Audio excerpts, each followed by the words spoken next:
Hello student, कैसे हैं आप सब। एक बार पुनः शिव कोचिंग क्लासेस पर स्वागत है। उम्मीद करता हूं आप सब अच्छे होंगे। और आज का टॉपिक है हमारा class 12th maths NCERT MP board के लिए स्पेशल ये वीडियो बना रहा हूं प्यारे बच्चों। आप यदि सीजी बोर्ड से हैं तो भी इसे पढ़ सकते हैं। चैप्टर 1 के मोस्ट इंपॉर्टेंट क्वेश्चन, मतलब जो क्वेश्चन बैंक में क्वेश्चन है, उन्हीं क्वेश्चनों का सोल्यूशन यहाँ पर कराया जाएगा और पूरा विधिवत समझाकर मैं आपको प्रोवाइड करूंगा ताकि आप लोगों का डाउट भी क्लियर हो जाए।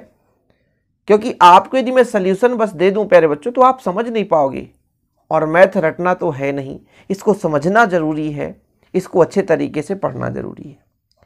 पहला क्वेश्चन आप देख पा रहे हैं प्यारे बच्चों की, सिद्ध कीजिए कि आर, यहां पर आर क्या है, रियल नंबर है और आर में इस प्रकार फलन है कि ए और B such that A less than equal B.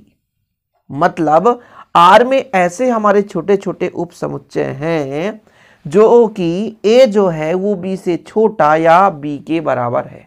ये चीज बताकर रखा है कि जो ए और बी में संबंध है तो ए हमेशा बी से छोटा या कि, देख सकते हैं ना, ए हमेशा बी से छोटा या कि बी के बराबर है। तब हमें यहां पर परिभाषित संबंध स्वतुल्य तथा संक्रामक है, यह सिद्ध करना है कि स्वतुल्य तथा संक्रामक है। पता करेंगे कि सम्मित है कि नहीं। तो तीन चीज यहां पर अपन देखकर लेकर चलेंगे प्यारे बच्चों। पहला हम सिद्ध करेंगे स्वतुल्य, दूसरा सम्मित और तीसरा संक्रामक। केवल तो इसमें तो पूछा है कि संबंध स्वतुल्य तथा संक्रामक है, इतना ही पूछा है, तो आप दो चीज कर सकते हो। अब थोड़ा सा बेसिक समझना जरूरी है कि ये स्वतुल्य और संक्रामक क्या है।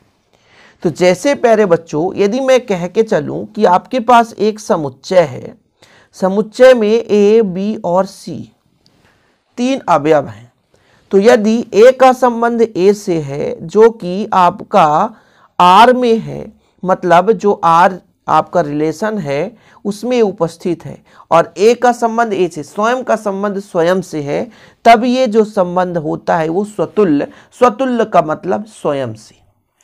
दूसरा कंडीशन, यदि ए का संबंध बी से, ये भी है आपका, है ना, रिलेशन में, और यदि फिर बी का संबंध ए से हो जाए तब ये कहलाता है प्यारे बच्चों, क्या कहलाता है, सम्मित। यदि मैं कह दूं ए बी का भाई है तब बी, मतलब ए और बी दोनों भाई हैं, समझे, दोनों लड़के हैं, तो यदि ए बी का भाई है तो बी भी ए का भाई होगा, तब ये हो जाएगा सम्मित।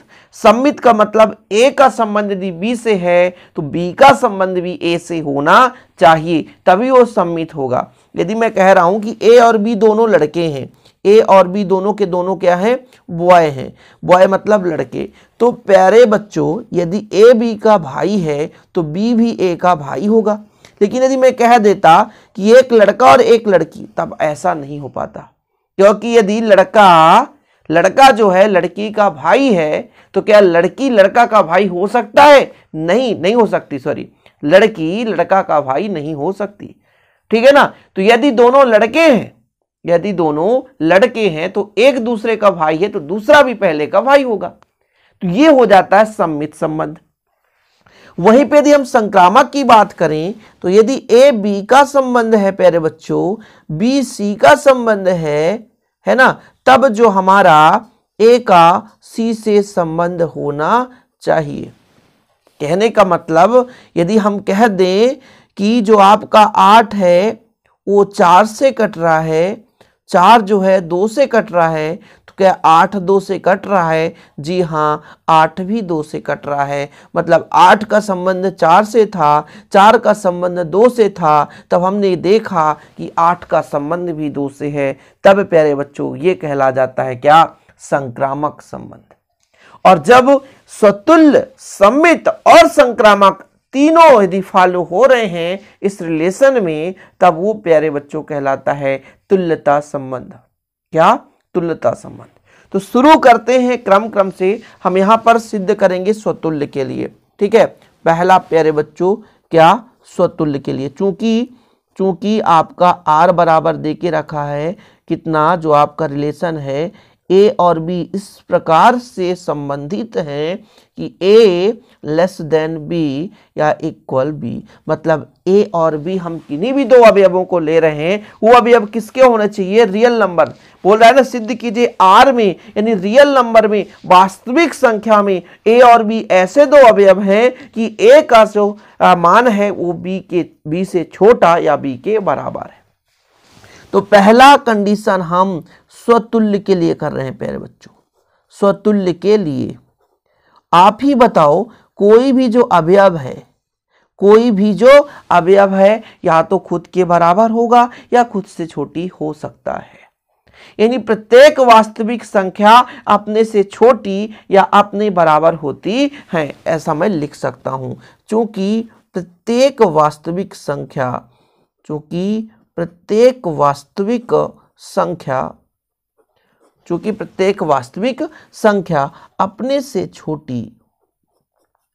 अपने से छोटी या अपने बराबर होती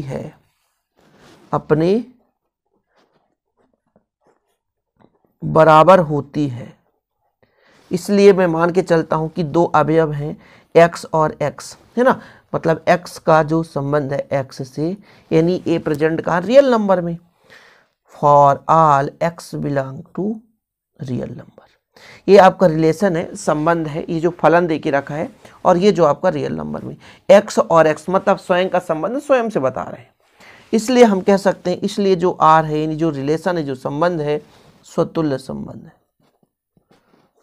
संबंध है। ठीक है, और दूसरा चीज बोला है संक्रामक।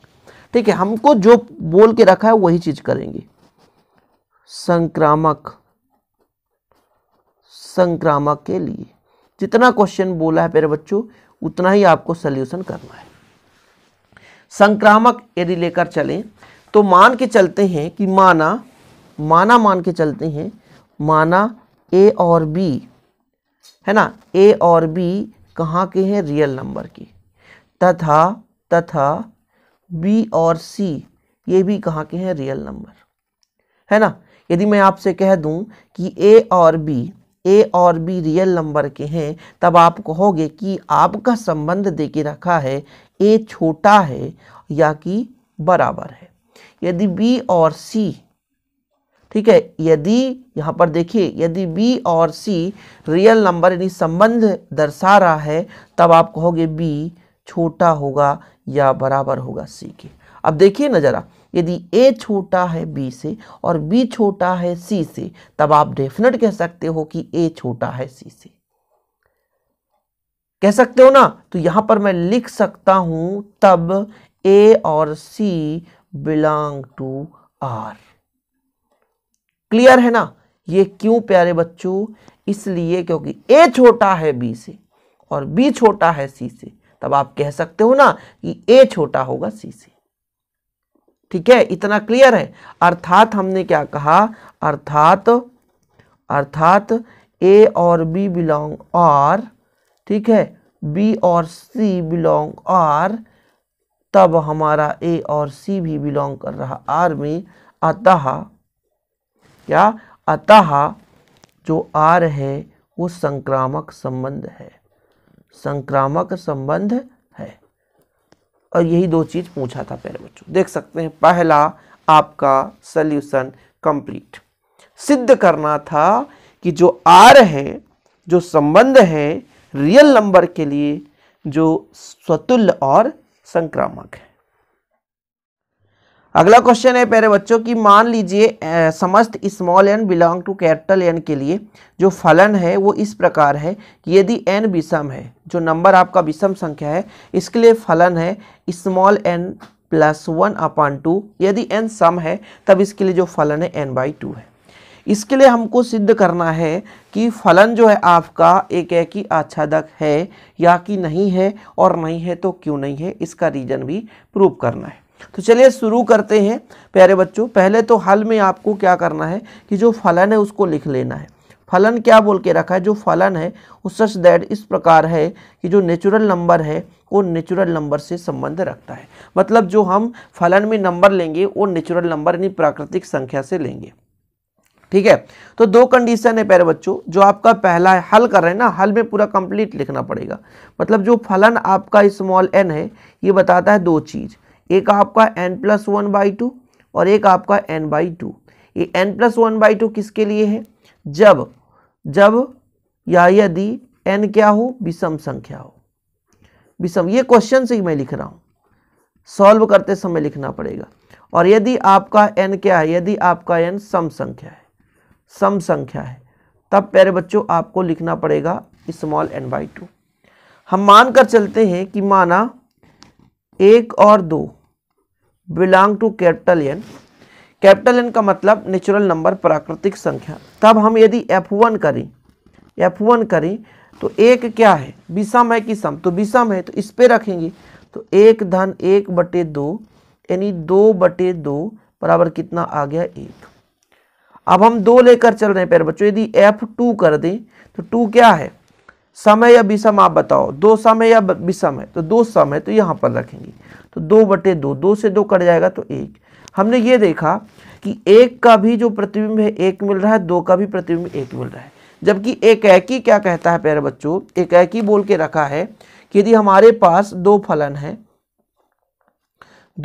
प्यारे बच्चों, सॉरी, 2 हमारे पास समुच्चय हैं, ये भी कैपिटल N है, ये भी कैपिटल N है, इसके बीच फलन है।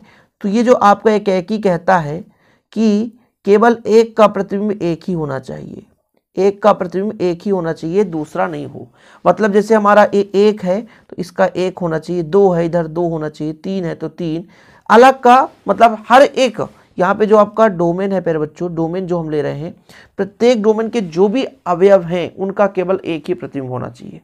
या कि जो हमारा यहाँ पे आप देख पा रहे हैं पूरा दूसरा आपका समुच्चय है, ये जो कोई भी अवयव है किन्हीं 2 के प्रतिबिंब नहीं होना चाहिए, यानी केवल एक का संबंध 1 से हो। लेकिन यहाँ पर क्या है, 1 का प्रतिबिंब 1 है, 2 का भी प्रतिबिंब 1 है ना। मतलब डोमेन के 2 अवयव 1 और 2 सह डोमेन में से एक ही प्रतिबिंब प्रदर्शित कर रहे हैं। ये आपका डोमेन कहलाता है, ये आपका सह डोमेन है ना। तो डोमेन के चाहे कई सारे अवयव हों, मुझे इससे मतलब नहीं है, हर एक अवयव का प्रतिबिंब अलग अलग होना चाहिए। लेकिन यहाँ पर 2 अवयव का प्रतिबिंब एक ही है, इसलिए एकाकी फलन तो नहीं है। क्लियर। तो यहाँ पर आप लिख सकते हो प्यारे बच्चों कि डोमेन के अवयव 1 और 2 का सह डोमेन में एक ही प्रतिबिंब एक है कि नहीं। अभी आपने देखा, 1 भी रखा तो भी प्यारे बच्चों आपका 1 आ रहा है, 2 भी रखा तो भी 1 आ रहा है। अतः आप लिख सकते हो, अतः क्या लिखोगे, अतः जो F है वो एकाकी फलन नहीं है। इतना तो नोट डाउन कर लिया आपने, अतः जो F है वो एकाकी फलन नहीं है। आच्छादक का मतलब ये होता है प्यारे बच्चों कि कोई भी अवयव खाली ना होना चाहिए, सभी के सभी कहीं ना कहीं किसी न किसी के प्रतिबिंब होना चाहिए, ये होता है आच्छादक। चाहे हमारे पास 5 अवयव हों सह डोमेन में, जैसे हमारा ये डोमेन है, ये सह डोमेन है। आच्छादक ये कहता है कि जो सह डोमेन के अवयव में कोई खाली नहीं होना चाहिए, किसी न किसी के प्रतिबिंब होना चाहिए। चाहे 1-5 का प्रतिबिंब, इससे मतलब नहीं है, लेकिन खाली ना हो, किसी न किसी से वो जुड़ा हो, किसी न किसी का प्रतिबिंब अवश्य रूप से हो। तो इसके आगे हमको स्थित लगाना पड़ेगा सम और विषम के लिए। जैसे आपके पास फलन, तो सम और विषम के लिए आच्छादक सिद्ध करते हैं। तो आप आगे हेडिंग डालेंगे स्थित फर्स्ट। क्या स्थित फर्स्ट, जब n क्या हो, विषम हो। ठीक है, किसी संख्या में जिस सम का गुणा करके यदि 1 जोड़ देते हैं तो विषम हो जाता है। ठीक है, जब n क्या हो, विषम हो। तो मान के चलते हैं आपका प्यारे बच्चों, माना स्मॉल n बराबर कितना, 2r+1, ये क्या है, विषम है। विषम के लिए हमने कहा ना, सम अंक का गुणा करके 1 जोड़ोगे तो विषम हो जाएगा, जहां r क्या है, नेचुरल नंबर है। तब हम एक ऐसा मान के चलते हैं, कि 4r+1 भी एक विषम संख्या है, जो कि कहाँ का होगा, नेचुरल नंबर का। इस प्रकार विद्यमान है इस प्रकार विद्यमान है या उपस्थित है, विद्यमान है कि विषम संख्या के लिए क्या लगाना है, जो आपका फलन है 4r+1 के लिए, विषम संख्या के लिए है n+1, n का मान 4r+1 +1/2। यदि इसको कैलकुलेट करोगे तो 4r+2/2। यदि 2 का डिवाइड करोगे प्यारे बच्चों तो आपका निकल कर आएगा 2 दूना 4 और 2 एकम 2। ठीक है, ये आ गया। अब देखिएगा, हमने मानकर चला है कि भैया जो 4r+1 है इसका प्रतिबिंब है, यानी 2r+1 का, यानी 1 का प्रतिबिंब कहीं ना कहीं उसका डोमेन में अवयव है। इसको हमने प्रतिबिंब मानकर चला, इसको उठाया तो हमने देखा ये इसका प्रतिबिंब है, यानी 4r+1 2r+1 का प्रतिबिंब है। कोई भी एक हमने उठाया विषम संख्या, तो ये पता चला किसी न किसी का तो प्रतिबिंब है। मतलब ये हो गया कि जितने भी विषम हैं वो किसी न किसी के प्रतिबिंब है। इसलिए यहाँ से स्पष्ट है कि आप लिखोगे, स्पष्ट है कि प्रत्येक विषम अवयव, प्रत्येक विषम अवयव डोमेन के प्रतिबिंब है। क्या है? प्रतिबिंब है। ठीक है, इसलिए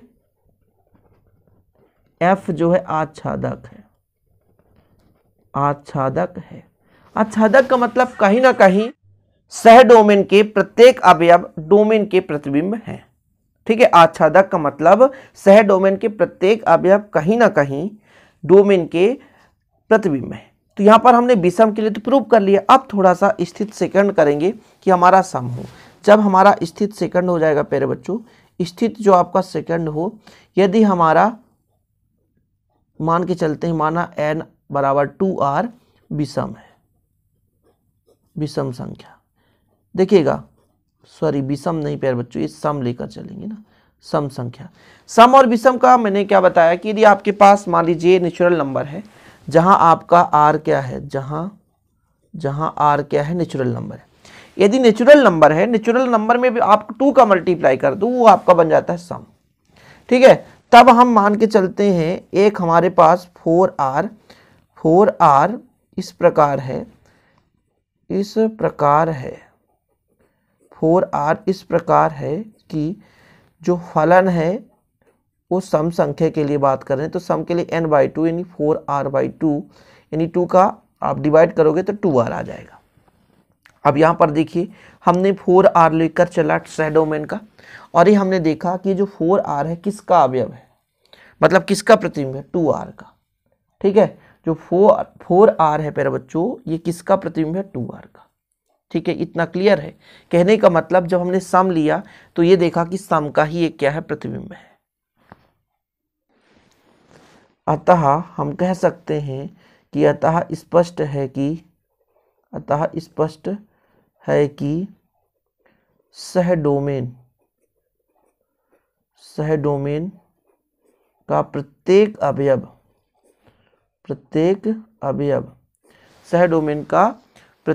अवयव डोमेन के अवयवों का प्रतिबिंब है। क्या है? प्रतिबिंब है। ठीक है, अतः F क्या है? आच्छादक फलन है। लेकिन जो आपका क्वेश्चन बोला था वो सिद्ध करना था कि एक एकी आच्छादक है, लेकिन आपको लास्ट में लिख लेना है, इसलिए दिया गया फलन एकी आच्छादक नहीं है, एकी आच्छादक नहीं है। एकी आच्छादक का मतलब एकी भी होना चाहिए और आच्छादक भी होना चाहिए। तो एकी तो नहीं है लेकिन आच्छादक है, तब हम कह सकते हैं एकी आच्छादक नहीं है। एकी आच्छादक मतलब एकी आच्छादक दोनों होना चाहिए। उम्मीद करता हूं दूसरा भी क्वेश्चन आप समझ गए होंगे। तीसरा क्वेश्चन है आज का प्यारे बच्चों, देखिए थोड़ा सा अच्छे तरीके से इसको समझना है कि जांच करना है कि जो भी आपका संबंध दे के रखा है वो तुल्यता संबंध है कि नहीं। ठीक है, क्वेश्चन आप लोग पढ़ लीजिए, हल करते हैं। जो आपका r का मान दे के रखा है प्यारे बच्चों, कितना, a और b इस प्रकार है सच दैट कि जो b का मान है वो a से 1 अधिक है। जो भी हमारा a b का संबंध आएगा उसमें a जो है उसमें 1 जोड़ेंगे तो b का मान आएगा। ये क्वेश्चन बोल कर रखा है, ठीक है, ये क्वेश्चन बोल कर रखा है। तब हम निकालते हैं प्यारे बच्चों r बराबर, ठीक है, कैसे निकालेंगे, हमारे पास a का मान दे के रखा है, मान के चलते हैं, माना यहाँ पर मान के चलते हैं, यहाँ पर लिख लेते हैं, माना कैपिटल A बराबर कितना है 1 2 3 4 5 और 6, ठीक है, क्लियर। चलिए रखिए वैल्यू पुट करिए, तब r बराबर ए बी, यानी जब हम मान लेते हैं b का मान कितना रखेंगे, सॉरी a का मान 1 रखेंगे तो b का मान आएगा 2, आएगा कि नहीं, आना चाहिए।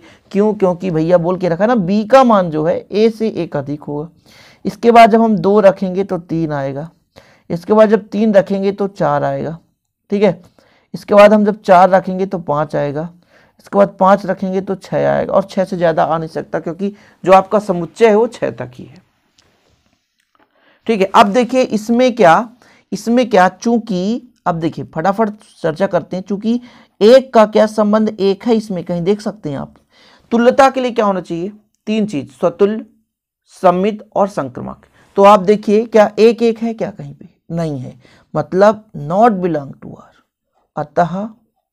अतः आर स्वतुल्य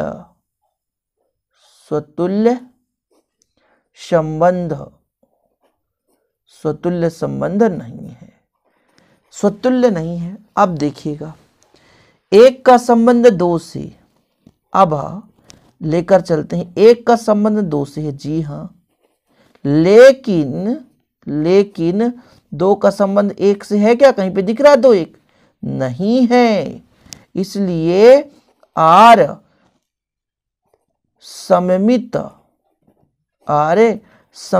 संबंध नहीं है, आर्य सममित संबंध नहीं है प्यारे बच्चों। अब लेकर चलते हैं, 1 का संबंध 2 से है, जी हाँ, यानी ये बिलोंग कर रहा आर। वाह, 2 का संबंध 3 से, आप देख सकते हैं 2 का संबंध 3 से है, किंतु 1 का संबंध 3 से नहीं है, नॉट बिलोंग टू आर। अतः जो आर है वो संक्रामक संबंध नहीं है, संक्रामक संबंध नहीं है। और तुल्यता संबंध के लिए तीनों चीज होना चाहिए, ठीक है प्यारे बच्चों। यहां पर लिख लेंगे इस प्रकार जो आपका दिया गया संबंध आर है, वो पहले हमने देखा स्वतुल्य है नहीं है, सम्मित संबंध है नहीं है, संक्रामक संबंध है नहीं है, ठीक है। दिया गया आर स्वतुल्य, सममित व संक्रामक में से कोई नहीं है, अतः यह एक तुल्यता संबंध नहीं है। ओके प्यारे बच्चों, समझ में आया। हमने आपको एक चीज समझाया था, थोड़ा फिर से समझ लीजिए। 3 कंडीशन, पहला नंबर आपको सिद्ध करना होता है स्वतुल्य। स्वतुल्य में क्या होता है, स्वयं का संबंध स्वयं से होना चाहिए। दूसरा सम्मित, यानी ए का संबंध यदि बी से है तो बी का संबंध ए से होना चाहिए। तीसरा संक्रामक, संक्रामक में यह है कि यदि ए का संबंध बी से है और बी का संबंध सी से है तब ए का संबंध भी सी से होना चाहिए, तब यह कहलाता है संक्रामक, ठीक है। कंडीशन 3 समझ गए। जैसे प्यारे बच्चों कोई लड़का है तो स्वयं के साथ, वो खुद का लड़का है तो भैया कोई भी होगा वो स्वतुल्य होगा, लेकिन यहां पर दे के रखा है 1 का संबंध 1 से होना चाहिए, लेकिन वो है ही नहीं इसलिए स्वतुल्य नहीं है। सम्मित में यदि 2 लड़के हैं तो ए यदि बी का भाई है तो बी भी ए का भाई होगा। यदि 3 लड़के हैं तो ए बी का भाई है, बी सी का भाई है, तब हम कह सकते हैं ए बी सी का भाई है। लेकिन वही लड़की हो जाते तो फिर वो संक्रामक नहीं होता। वही कंडीशन है प्यारे बच्चों, स्वतुल्य सममित संक्रामक जब तीनों एग्जिस्ट करे तो वो कहलाता है तुल्यता संबंध। अगला क्वेश्चन देखिए प्यारे बच्चों की, सिद्ध कीजिए कि पूर्णांकों के समुच्चय z में r जो है इस प्रकार से है कि a b जो है वो संख्या, मतलब a और b इस प्रकार से संबंधित है कि संख्या 2 से, यदि a और b इस प्रकार से संबंधित है कि संख्या 2 से विभाजित है, मतलब a और b a माइनस b के रूप में संबंधित है और जो भी वैल्यू मिल रहा है वो 2 से कट रहा है। क्लियर, समझ रहे हैं? यानी जो रिलेशन है ये z है प्यारे बच्चों पूर्णांक संख्या के लिए। z क्या है? पूर्णांक संख्या। उसमें भी कोई भी दो अवयव इस प्रकार से हैं जो कि माइनस में हैं कि यदि हम एक दूसरे को घटाएं तो वो 2 से कटे, तब वो जो हमारा संबंध है वो तुल्यता संबंध है। इसके लिए हमको प्रूव करना है। तो क्रम से करेंगे हल। पहले हमको 3 चीजों में पहला हमको करना है स्वतुल्य के लिए। क्या प्यारे बच्चों? स्वतुल्य के लिए। स्वतुल्य के लिए, और स्वतुल्य के लिए हमने अभी बताया इसके पहले जस्ट पीछे कि स्वयं का संबंध स्वयं से होना चाहिए। तो समस्त ए बी सी कुछ भी ले लो, समस्त ए जो बिलोंग करे जेड के लिए, मतलब ए ले रहे हैं प्यारे बच्चों, तब हमको ये चेक करना कि ए और ए, समझिएगा ना, ए का संबंध ए से, मतलब ए का संबंध ए से बोला है ना। यदि ए और बी दो अवयव ले रहे हैं तो a माइनस बी, लेकिन यहां पर स्वतुल्य के लिए स्वयं का संबंध स्वयं से होना चाहिए, मतलब a का संबंध a से होना चाहिए। तो a में a घटाएंगे 0 आएगा। तो ये बताओ जरा, जो 2 है 0 को विभाजित करेगा कि नहीं? को विभाजित करेगा कि नहीं?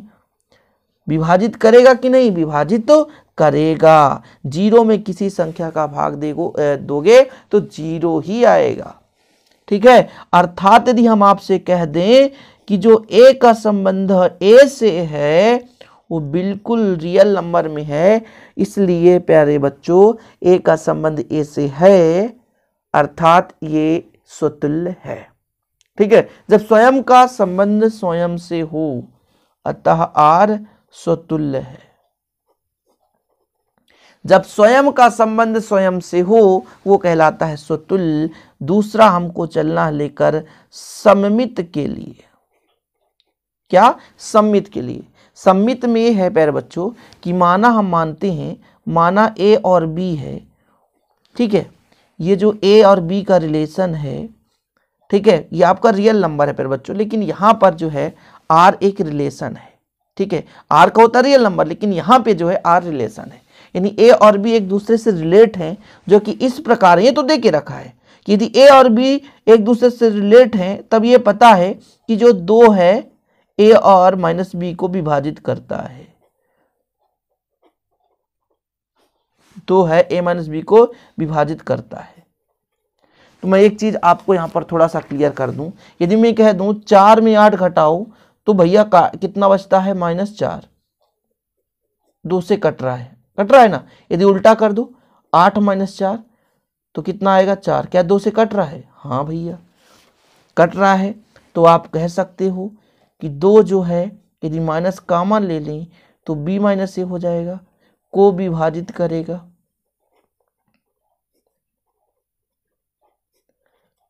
4 में हम 8 घटाएंगे तो भी 2 से कट रहा है, 8 में 4 घटाएंगे तो भी 2 से कट रहा है।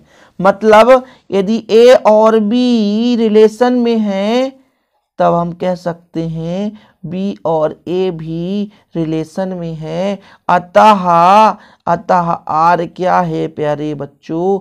अतः r सममित है। अतः r क्या है? सममित है। ठीक है, ये हो गया आपका सममित। और तीसरा हमको लेकर चलना है किसके लिए? संक्रामक के लिए। संक्रामक के लिए। संक्रामक के लिए क्या होता है प्यारे बच्चों? थोड़ा समझिएगा। 3 चीज लेकर चलेंगे, a का b से, b का c से, तब a का भी c से होना चाहिए। मान के चलते हैं a और b हमारे पास है जो कि रिलेट हैं, इस प्रकार से रिलेट हैं कि 2 है a माइनस बी को क्या करता है, विभाजित करता है। ठीक है, इसके बाद हमारा b और c यदि रिलेट हैं जो इस प्रकार हैं कि 2 जो है वो b माइनस सी को विभाजित करता है, विभाजित करता है। जब a माइनस बी को 2 से विभाजित करता है, मतलब a माइनस बी को 2 विभाजित करता है, b माइनस सी को 2 विभाजित करता है, यदि इन दोनों को जोड़ दें, यदि इन दोनों को जोड़ दें तो भी वो 2 से विभाज्य होगा। यानी जो a माइनस बी है प्लस b माइनस सी भी 2 से भाज्य होगा, क्योंकि भैया ये भी 2 से कट रहा है, ये भी 2 से कट रहा है, तो इनका योग भी 2 से कटेगा। यदि मैं इसको काट दूं तो a माइनस सी 2 से भाज्य है, भाज्य है। इसलिए a और b यदि रिलेट था r से, यानी a माइनस बी का जो संबंध था वो 2 से कट रहा था, इसी प्रकार b और c में जो रिलेशन था प्यारे बच्चों वो हमारा है ना 2 से कट रहा था। और हमने ये भी चेक कर लिया कि a माइनस सी अर्थात a और c रिलेशन में है, अतः r संक्रामक है, अतः r संक्रामक है। तो आप क्या लिखोगे, अतः r स्वतुल्य समित और संक्रामक है, इसलिए यह एक तुल्यता संबंध है, इसलिए यह एक तुल्यता संबंध है।